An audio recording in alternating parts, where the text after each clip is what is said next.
Hi, this is Matt Welsh with Spiritual Media Blog, and today I'm here with Jeff Brown, author of An Uncommon Bond. Jeff, thanks so much for being here with us today. I'm really excited to be talking with you. It's my pleasure, Matt. Love connecting with you. Great. So one thing that really stood out to me in An Uncommon Bond was you wrote about how relationship, particularly a romantic relationship, can be a path to God or a result in spiritual growth. And I was wondering if you could elaborate on that and maybe talk about how you've experienced that. Gotcha. In my early years as a reluctant relationship participant, I bought into the idea that the best and most effective portal to divinity was a very isolated vertical experience, like lone wolf meditation warrior on the cushion. It had nothing to do with my relationship with anything outside of myself. It was just between me and the big dude, always the big dude, in the sky or something like that. And I had an experience in 1998 that was an uncommon bond experience, where I had a very different experience. After a phase of reluctance, of armored reluctance, because the experience was so terrifying to my habitual warrior consciousness, having to surrender in such a deep and heartfelt place was very upsetting and terrifying. Uh, I finally, for whatever reason, was able to cross over into that experience and found that in the presence of the beloved, that in that horizontal connection, that my experience of unity consciousness or of the God self or something called divinity was so much more textured and expansive and flavorful and inclusive than anything I'd ever experienced in my isolated vertical trip. And so I came away from that experience, even in the heartbreak of that experience, at the end of it, believing that the ultimate path. A lot of people spend a lot of time in the spiritual world developing models of vertical consciousness, and I came away believing that in fact we need to move in the direction of developing models of horizontal consciousness. That is what comes up in the love field, all forms of love, and how is that not only a portal to divinity, but even maybe something that actually co-creates the universe on some level. I had some moments in that experience when I felt certain that we were doing more than just glimpsing something, that we were in fact somehow impacting it, and never had that experience in my vertical path work. Yeah. Yeah, I really liked how you wrote about that because a lot of the spiritual growth emphasizes self-realization and developing your own potential, and it's easy to get caught up on like what can I do right now to be self-realized or enlightened, and you're coming at from a horizontal perspective of how can I connect with others to expand. And what does that field begin to look like in that relational expansive field? And for me, that place of verticality was very profound. I mean, it was a glimpse into something much more expanded than my habitual consciousness. But I also came to understand that if I kept following that lead and that and I think of it very much as a patriarchal trip for the most part, it makes a lot of sense that I wouldn't care in my economic life about being in integrity. I wouldn't care about my impact on the environment. I wouldn't care about my impact on others, because if the highest experience is the one that happens alone going vertically to God, then everything peripheral and everything horizontal is actually a distraction from my ultimate path of realization.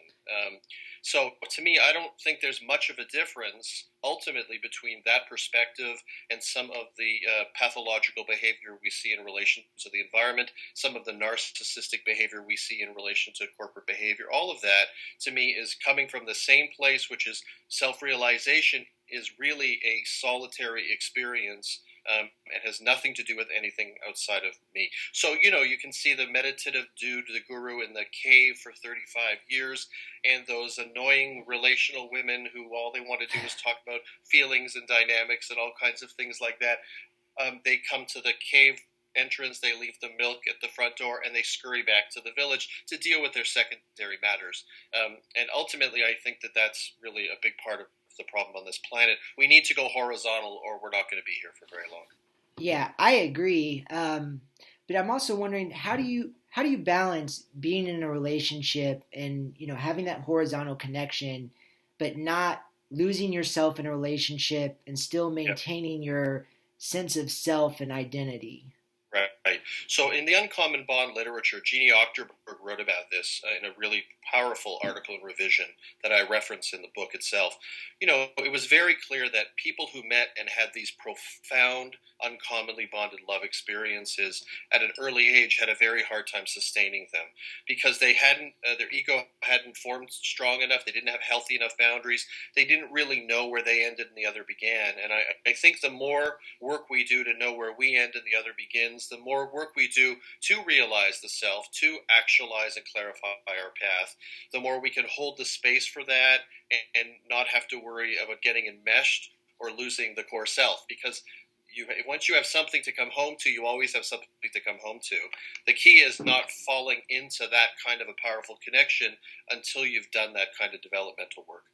Yeah, and you think that developmental work, and for people who are, just to give clear examples, like setting boundaries, maintaining your sense of self, do you think that just comes with practice or therapy, or how do you gain that developmental skills? Well, I mean, I remember when my therapist, Sandra, at 24 years old, used the word boundaries to me for the first time.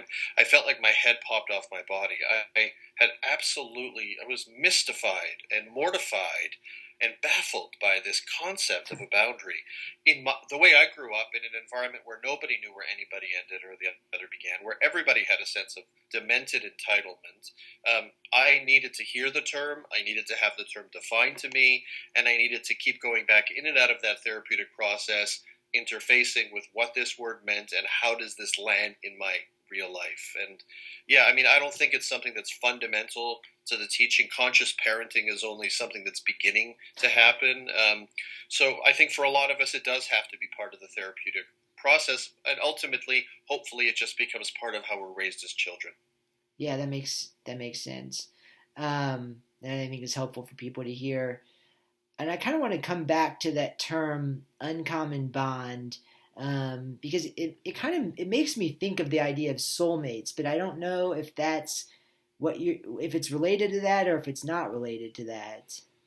I mean, I can read a definition of bonds. It's a bit of a long one, though. For me, this is always. I said there was an author's note at the back of the book that I was avoiding getting too into definitional landscape because I really think as part of the horizontal model, we need to find language for things. For me, it didn't feel like what I perceived to be a traditional soulmate dynamic. It had a very distinct flavor to it, a very powerful sense of prior life connection, which is not always true in many people I know who've identified as soulmates, and also a tremendous degree of tumult and shadow excavation in the heart of the connection. This happens for a lot of soulmates too, so it's complicated landscape. Some people would call twin flames uncommon bonds, and I read definitions of twin flames. It doesn't feel exactly right to me. I can read it if you want me to, but it's a Sure. bit lengthy. Let me do it. Let's All just right. do it. And I'll ask you if this sounds to you like what you imagine a soulmate to be, and if it is, God protect you.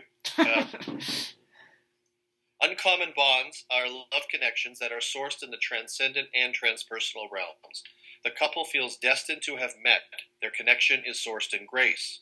This often leads to an experience of parapsychological or paranormal events, such as synchronicities, solendipities, and non-local communications that define known laws of time and space.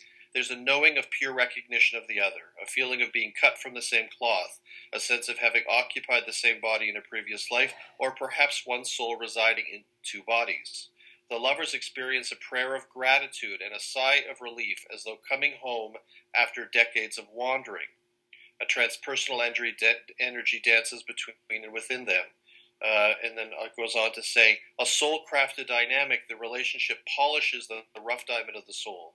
For this reason, the relationship is sometimes arduous, complex, and often accompanied by many dark nights of the soul. There's a sense that the soul work could not happen in any other way than through the relationship. Repeated dancing back and forth, new self, now disappearing, wave to particle and back, characterizes the growing, changing, polishing, and refining process.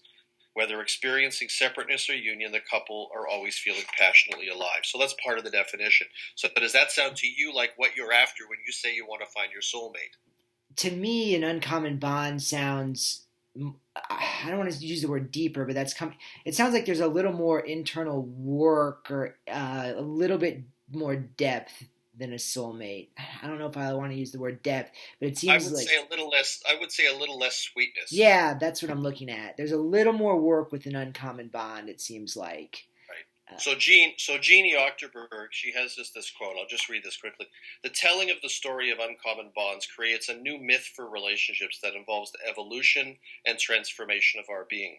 The bonds may well be the threads in the matrix of humanity, and in the final analysis, the only thing that endures. We who have had bonded experiences can see ourselves as two of the many lights in the interconnected web of all life, and as these lights burn brighter in synchrony, we shake and move and transduce the filaments of the web so that the material universe is changed, subtly perhaps, but changed nonetheless. I would go so far as to say that these relationships are a introduction to the world of divine possibility available to humanity. At this stage of human development, they're very hard to hang on to because of all of the individual and collective shadow that emerges, and you're essentially not only carrying your stuff up the hill, you're carrying the stuff of an entire collective up the hill.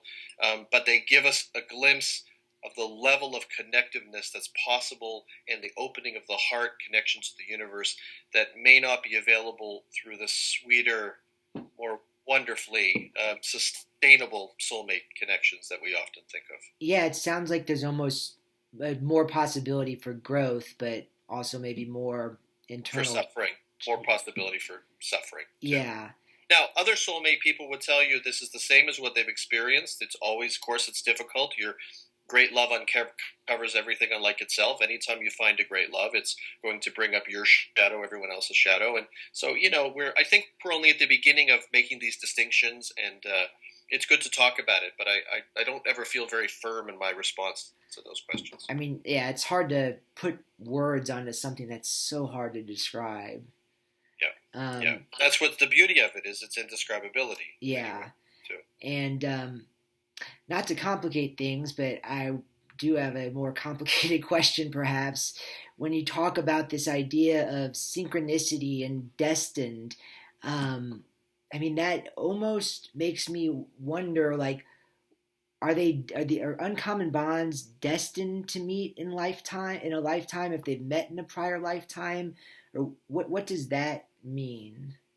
Well, by definition, there is a feeling of historical connection, some karmic lineage. Yeah. My experience in '98, I asked in the wild one day the universe to bring her. She had the exact same experience in another part of the world at almost the exact same time. I went to Boulder, Colorado for a workshop, and I was a pretty grounded guy, still in the law world to some extent, very pragmatic. And I had a feeling that I was going to encounter this profound experience, and in fact said to people before I went, "This is what's going to happen." And then I went to Boulder and I actually began looking for this person. And you could easily say, "Well, wishful thinking. It was a time in your life you're ready to have that experience." It was nothing like that.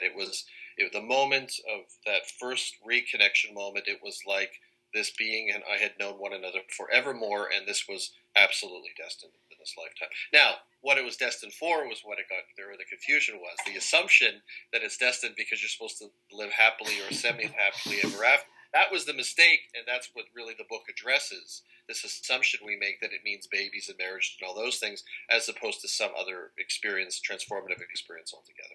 Yes, I agree with what you're saying, and I also sort of realize too there still is an element of free will involved with that.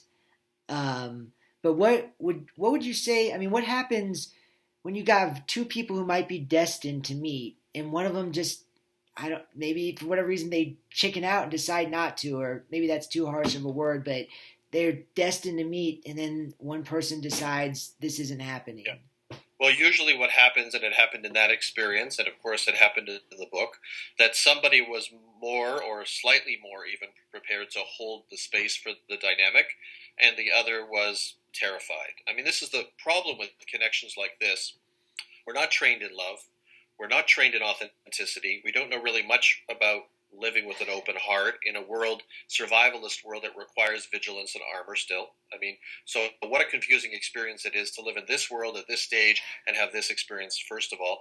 And then all the stuff that you don't, in your habitual consciousness, ever have to address, and all the collective abandonment material, jealousy trip that we're all threading through our family and our parents and our DNA comes to the surface. So it's pretty likely, unless you're much older and really know the lay of the land relationally, somebody's going to take off.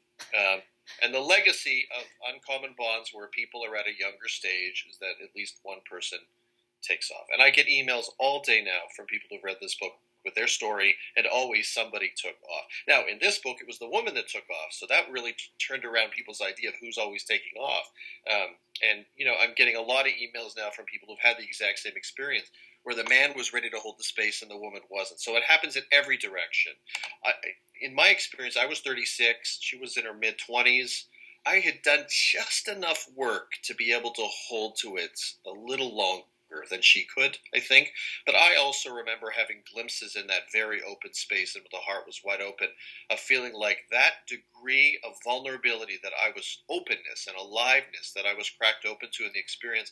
It felt to me like I couldn't see in this world how I could possibly hold to that if we were living in the world itself.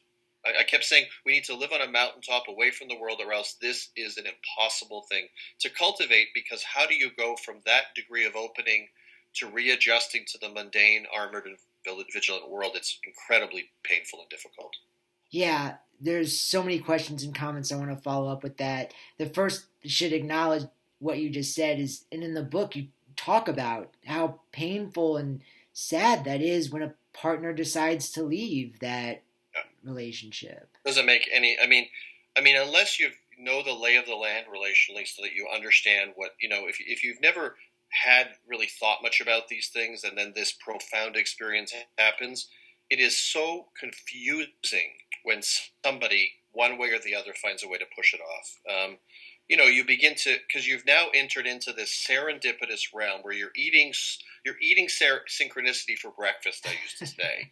Stuff happens. I wouldn't even describe things that have happened in that experience, Matt. You'd think I'm insane. And I kind of think that I'm insane, but they actually happened. And you start to enter into this other terrain. It's almost like where the gurus allegedly lived, like the real ones, if they in fact exist, where you're starting to see and connect and pull things to you that make no sense in a survivalist consciousness. So you're in this experience, and you're suddenly feeling that God has blessed you, or that now you understand what the God self is, or something, and then all of a sudden you're smashed to the ground and you hate everybody, including God. Cursing God is very fundamental to the experience for a lot of people. And then you have to make sense of it with no templates, no love elders who've been there to speak of, no books that really understand anything. I tried to do something in this book that I couldn't find anywhere when I had this experience, which is to try to chart a course, some kind of a course, for people who follow, to know what it's going to be like, what they have to go through in order to make the decision whether to close down forever or to love it forward into some other way of being in their lives. And it's not a be careful what you wish for, is what I tell people.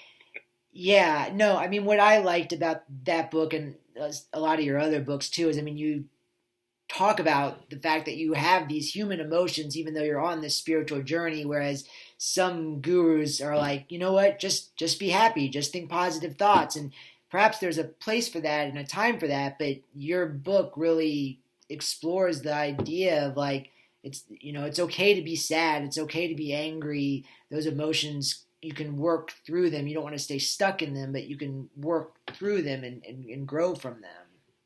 I mean, any spiritual teaching that dissociates us from the emotional life is just a dissociative teaching. It's not a grounded, inclusive teaching. It's a bypass model, inviting us in the direction of artificial bliss, or moving towards emptiness, or your feelings are an illusion, or the ego is not true and real, and your identities are all false. Those are just bypass models. They have nothing to do with real spirituality, because spirituality has to include our humanness. I don't even know the difference between the two. And if we do distinguish the two, if there is this thing called a unity consciousness spiritual field, I expanded in my capacity to access it and sustain it to the extent that I worked through my emotional shadow. So they were never divorced. And I had a very lengthy, interesting conversation that I wish I'd recorded with Ram Dass, who wrote Be Here Now years ago. And I said, how do you transform spiritually? And he said, well, you have a stroke. He had a stroke.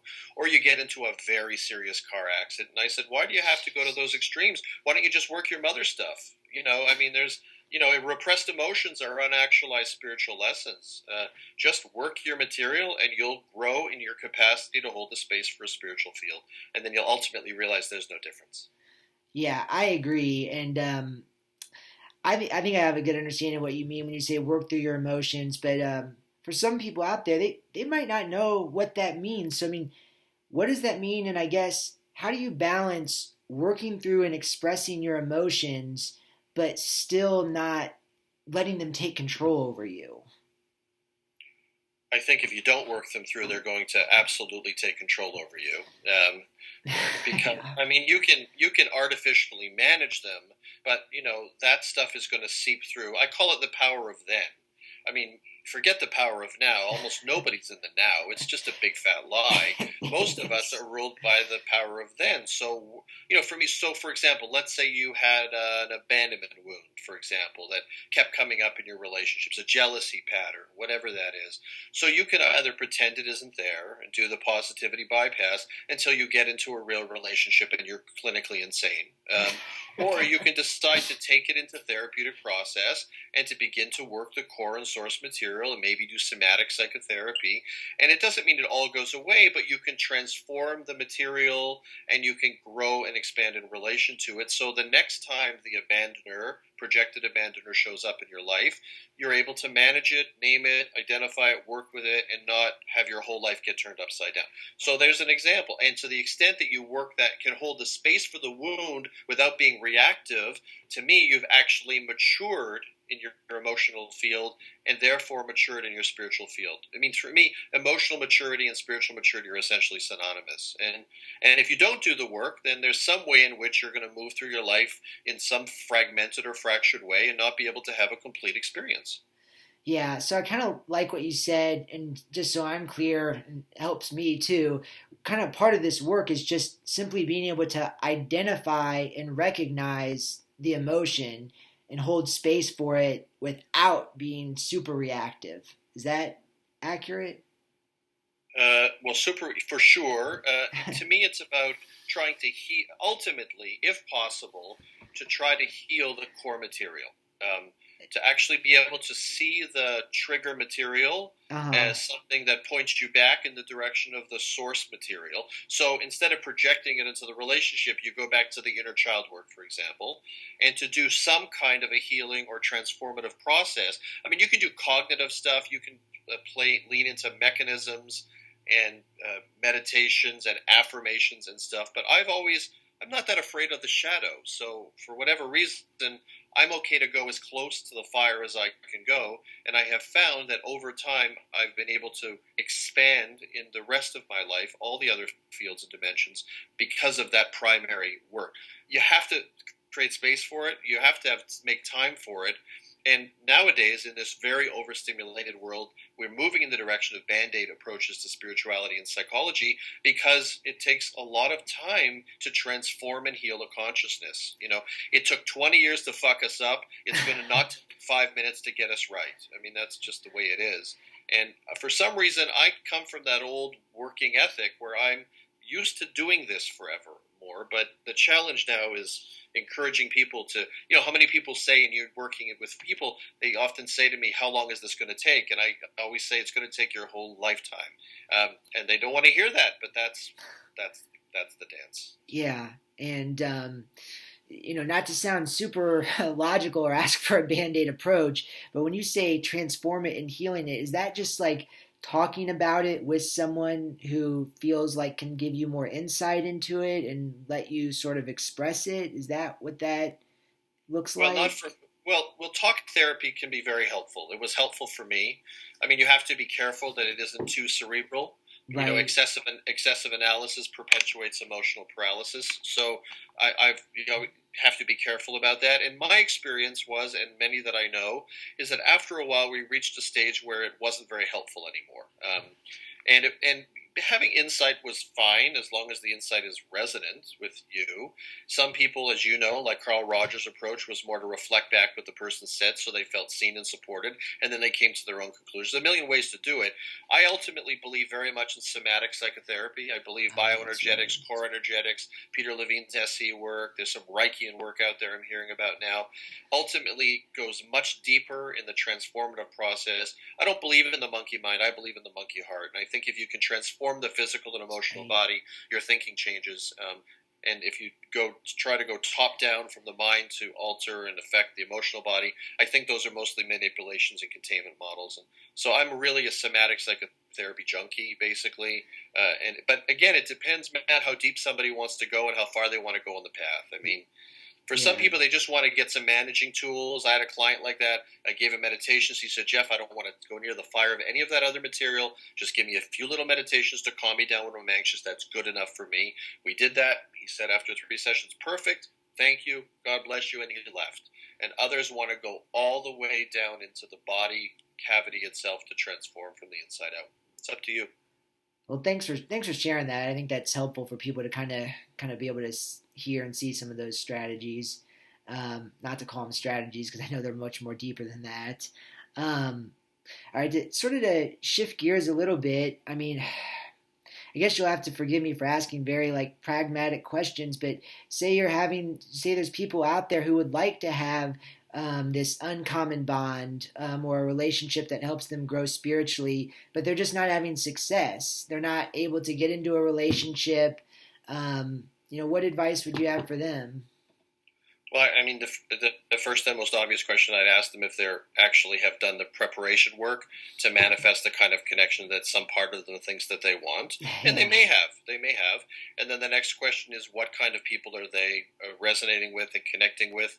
What's the soul pod, the people of resonance that are in their immediate world? Social media gives us a wonderful chance to break beyond the parameters of our traditional social network to find people that fit and attune to the next stage of our own development. That's what I like about it. I met my partner on social media, and I may not have met my partner in the little town that I live in, for example. Really?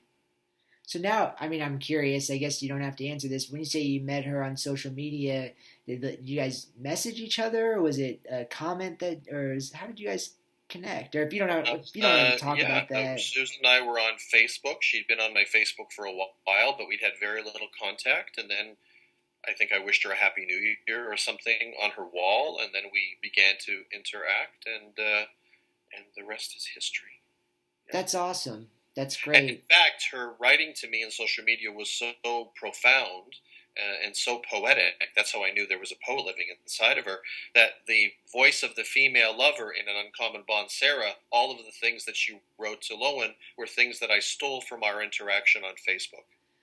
Interesting. I was very curious when I was reading the book how much of this was stuff that actually happened and how much of it was fictionalized, and you do not, or you can, but you don't have to answer or respond to that. I respect that. Happy to. I mean, the connection that I describe in this book bears very little resemblance to the kind of connection I have with her. It was inspired by a connection that I mentioned that I had in 1998 that had a very fiery and reactive quality to it. Susan and I share an uncommon bond that has a much different quality. I don't even have the language for it yet. Interesting. But, and a lot of this came through my imagination, and a lot of it was inspired by the nature of that experience and so many other experiences. I decided I had to make something good happen after so many bad relationship experiences. Yeah, that's great. So, again, you don't have to answer, but so what did Susan think when she read your book? She liked the book. That's good. Had a hard. A lot of people have a hard time reading it because it brings up so much of their own experience and unresolved and longing for something, and then not wanting that, and so many. I tried to cut through so many levels or stages of the relational process: the falling apart, the reconnection, the connection, all of those things. And so she liked the book a lot, but and thought it was funny that she's found her writing to me in the form of poetry and the voice of the female character, and um, but yeah, it was good. There wasn't a jealousy response. I don't have any connection to the woman that inspired the book, and I don't want to. Yeah, Oh, that's all right. Well, thanks for sharing that. I was wondering that. I wasn't going to ask, but you kind of brought it up, so I was just it's okay. curious. It's okay. Um, and okay, to kind of go back to, for people, how about loneliness? I mean, there's a lot of people out there who they're looking for love and they're feeling lonely. It's just part of being human. I mean, any words that might help for them? I mean, to do everything. The first question is, where is the longing for love coming from? I mean, I kind of like see it as this wonderful way of doing it would be continuing to evolve in a life that's sacred purpose oriented within ourselves individually, continuing to move in the direction of a more satisfying, gratifying world or life that reflects our gifts, callings, and offerings. And then we become so self satisfied in a way on our path that we are more likely to manifest a partner. And if we don't manifest a partner, it's not as big a deal as it would be if we were looking for partnership to fill a void we had yet to fill for ourselves, you know? So, I think, do everything in your power to find a way to reach out and connect for sure. But I don't know. I think for me, the thing that helped me the most was continuing to work on my own vibration so that I was more likely to attract something and so that I was less likely to need it from an unhealthy place. Yeah, that makes total sense, and it also seems consistent to how you met Susan, just through your natural Facebook social media presence, doing something Yeah. you love doing or feel called to do, and just kind of naturally met someone with a similar interest and resonance. Whenever I went kind of looking for it, it's like I have a quote in the book: "You can look for love, but you can't look. No, you can look for relationship, but you can't look for love. Love finds you when it's ready." And some people say love finds you. Reframe it, and I'm not always sure it's true. Love finds you when you're ready. A lot of people are ready, but it doesn't find them. So it's not always true like that. It's an interesting question. But whenever I went absolutely looking for it, and I'm not talking about in the experience I described earlier where I knew it was coming. That's different. When you're actually literally going out, it never seems to get anybody I know anywhere very good, That's right? true. Yeah, that's a good Yeah. way to put it. Um, And how about also, I was wondering, since writing, because I mean, the book I really liked, and there was a lot of stuff in there. But I'm kind of curious, what have you learned about yourself or about love since writing the book? Not a thing. Nothing. You've just been chilling. Yeah, a different. I'm in a. I'm not because of the book, but the connection I'm in is teaching me that things that I've never knew before, like that it's possible to be in a profoundly kind love experience, and for it to still be a profound experience. Growing up in a very intense environment, having had an uncommon bond experience of a very fiery nature. I hadn't expected. It's not connected to having written the book, but I'm continuing to learn everything about how to relate properly and how to fall back from my patterns and how to not project onto the other. And this is the conscious relationship journey, and this is I'm more involved, I think, in that now in a very actual and literal sense than ever before. The subtleties of expansion, but it's different because it's not volatile like it always was before, and I'm delighted to know that I can still feel alive to somebody without it having to be volatile. I didn't know that. That's great. That's, I think, really encouraging to hear. Kind of gives people hope that they can change.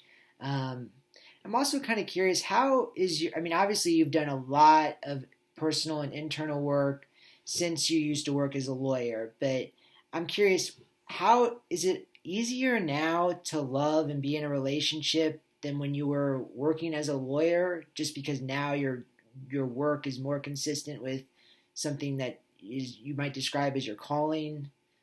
I think that when you're in a survivalist construct in your life, which is what most people are, it's difficult to move from the heart outward because, by definition, survivalism is adapted, disguised, masked, and vigilant. That's the world that everybody we know came from, and so much of the world still. So we define who we are in relation to what puts food on the table, basically. in an authentic world, which is, I think, the world we're very slowly moving towards, where you define who you are by who you really are, what your callings are, what your gifts are, what your offering is, what lights you up from the inside out, that's a much more enheartened path. So in that legal world, very difficult to move consistently from a place of the open heart because it was inconsistent with my effectiveness. The more nasty, edgy, and armored a prick I was, the more effective I was, and the more head-centered and sharp I was, the more able I was to prepare cross-examinations or write a jury address. And so now, in living in a world I'm still, as my work moves more broadly into the world, I still need my warrior, I still need my lawyer, and I still need to be vigilant, but I'm definitely allowed to stay much closer to the openness in my heart, and that's absolutely way more amenable to love connection. I was in a love experience in my articling year working for Eddie Greenspan up here, and I docketed, I think, 116 hours a week. It was not, yeah, that's really true, and not consistent with a love relationship at all. Yeah. And I was just nasty, and I wrote many apology letters to the woman who I was connected to. God protect her. Fortunately, she moved on and married a nice guy after that. And it took many, many years, and still takes some work for me to come back from my kind of natural vigilance and move closer to my heart. But if you find your sacred purpose, I do think it helps us in every area of our lives to be able to move from a tenderness to become a benevolent warrior or a tenderling warrior instead of just a malevolent and armored and edgy one. Yeah, I like that. I think that's really helpful for men to hear. What helps you balance that, finding that balance of staying vigilant or assertive when you need to be, but also not letting that harden you and also being tender when you need to be tender? The first thing that helped me was the concept that I came up with called conscious armoring. I mean, a very simple idea of starting to develop an aware. I mean, you have to do enough opening work to know the difference between what open and closed feels like, right? So you have to take on the process of peeling away the musculature, peeling away the emotional armor as a man, as a human, in order to be connected to something that feels like your heart. So that when you go back into that world, that unconscious, vigilant world, you then have something to compare that experience to. And then you develop consciousness around it. So when I used to say before I would go selling windows door to door, I used to have a conversation with myself in the Johnny on the job when I went there in the morning to take a leak, and I used to say aloud. Nobody ever tamed me because they really would have put me away 25 years ago when I did this. I used to say, I've got to go now and put on my sales mask, but I'll be back. And I would say this like to my soul self, like I was having this conversation with these two parts of me. And then the idea was to notice when I could take the mask off and to allow myself to take the mask off and to come back and drop back into your heart. And then eventually it becomes a way of being that you can't get away from anymore. I can't remember who said this wonderful quote was, you can't talk yourself out of a behavior you've acted your way into. So once you start to become that more enheartened being, you do start to take it with you everywhere you go. And there's more fluidity of consciously armoring and then coming back to a more surrendered way. But it takes practice, and it takes making mistakes, right? Like everything. Yeah, that's great. That's a really good message for people to hear. And don't be hard on yourself because you're living in a vigilant world, and we can't be open all the time in order to manage the level of stimuli and the negativity around us. We have to be able to go in and out of these places, Definitely, yeah. Well, Jeff, we've covered a lot. Is there anything that you feel would be anything else you feel would be important for our viewers to hear? No, that's great. All right. Well, thank you so much. Like I said, and where can we get a copy of The Uncommon Bond? Any bookstore can order it through Ingram Distribution, or if they don't have it, Amazon.com is an easy place to get them. It's been really active on Amazon, and my website, inrealment.com, I sign the copies that are ordered through inrealment.com. All right, cool. And any final thoughts for our viewers? No, that's great. All right. Well, Jeff, thanks so much for being here. This was a really interesting conversation. Thanks, Matt.